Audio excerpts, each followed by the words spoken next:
शिमग्याच्या आधी असते ती म्हणजे शेवटची होळी.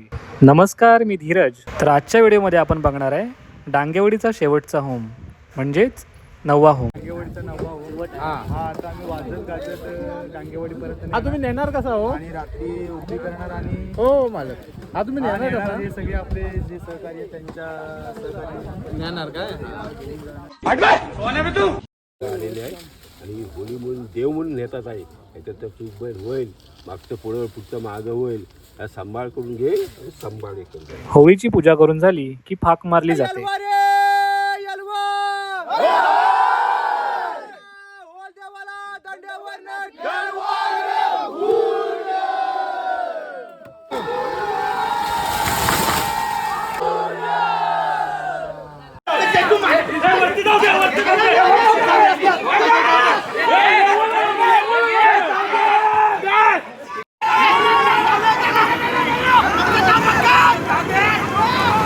होळी एकदा वाडीमध्ये आली की रात्री वाडीची एक मीटिंग होते आणि त्याच्यामध्ये नियोजन केलं जातं.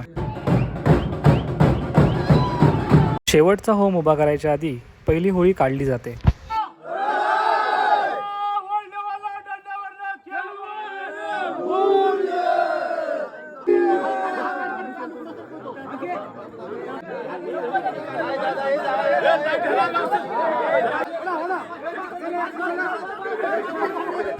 होळी एकदा उभी झाली की तिची पारंपरिक पद्धतीने पूजा केली जाते.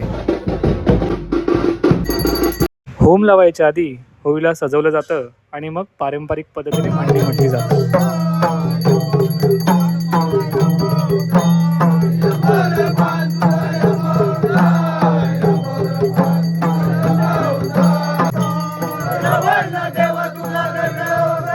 तुमच्याकडे अशी म्हणणी म्हणतात का? जर म्हणत असतील तर कमेंटमध्ये नक्की सांगा. एकदा म्हणणी म्हणून झाली की होळीला पेटवलं जातं. त्यालाच आपण होम असं म्हणतो. शेवटची होळी झाली की दुसऱ्या दिवशी गावाचा शिमगा असतो. बघता बघता 9 दिवस कधी झाले समजलंच नाही.